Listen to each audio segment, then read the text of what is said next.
Hi guys, welcome to another episode of Tuesday Tips. Today I'm going to be focusing on what I consider a very important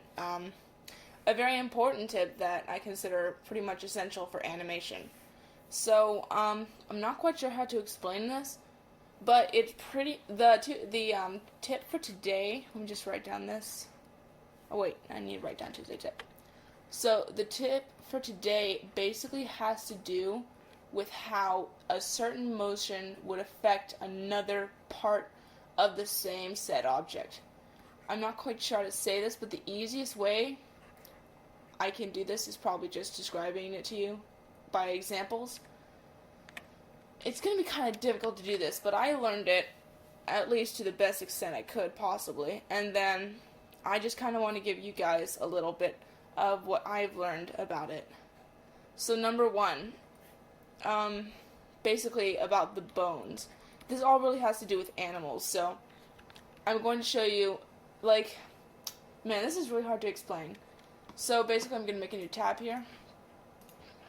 Oops, yeah. Okay, so the only way I can really explain this is just by showing you. So if we have a cat right here,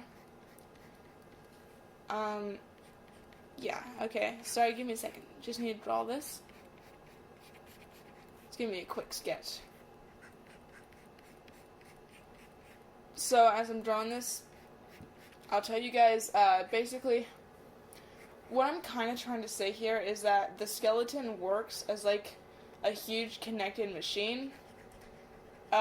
So every single action or movement on the part of one member of the body is going to affect the other part just as much. So the best way I can describe this is by showing you guys a walk cycle. So I'm just gonna finish this little animal real quick. I'm not doing the head. Okay. So this is really hard to explain. So if this animal were to lift, let me put this in red. If this animal were to lift his foot up, then this, you have to see like how it would affect the other parts of the body. So if it lifted this up, the shoulder blade would go down because the pressure's off, and a lot more pressure would be put on these legs because the balance is tipped off. And a lot more pressure would be put on this, which could cause the right shoulder blade to rise. And then this could possibly go down a little bit. When you're doing walk cycles in animation, or walking, or running, or anything like that, you have to remember this, because every single thing is going to affect the whole. So, I'm going to do another little sketch right here. If you have, let's say, a canter, okay? If you know what that is, it's the three-legged gait for an animal. So, I'll draw, here's the spine, and then you have the legs right here. This is a typical one right here. And then you have these arms going like this. As these legs go back, these are going to take the weight and the hips are going to go up. And then, as you get to here, hope you can see that. Then, as you get to here, the hips are going to be drawn forward, and then the spine is going to curve, and then it's going to hit, and the whole process starts all over again. So I guess this Tuesday tip is pretty much just to tell you that when it comes to like the bones and skeleton of an animal, it's always going to be affected depending on the motion done, whatever you're choosing, I guess. So it kind of has something to do with squash and stretch.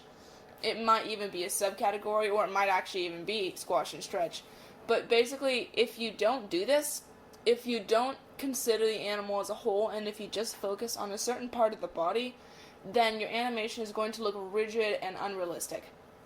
So if I just drew a cat, if I just drew a cat or something, just a little cat body here, and he was doing a trot, so his legs would be like this.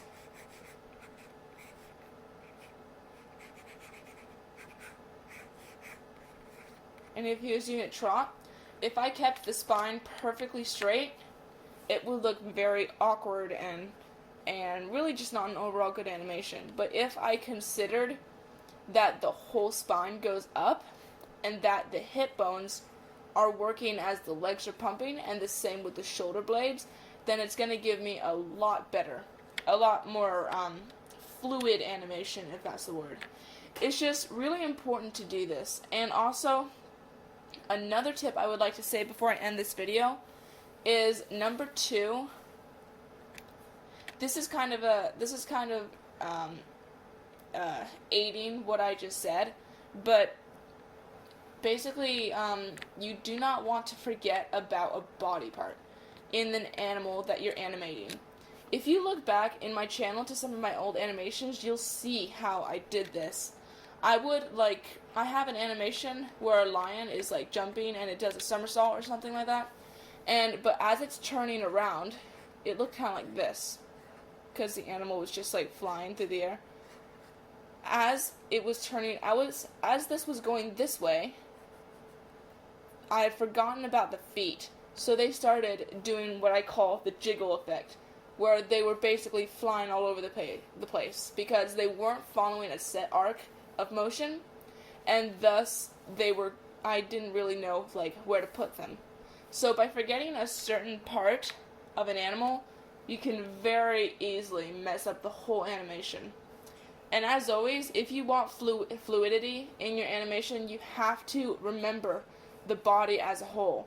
And at the same time, you have to remember it's made up of intricate parts.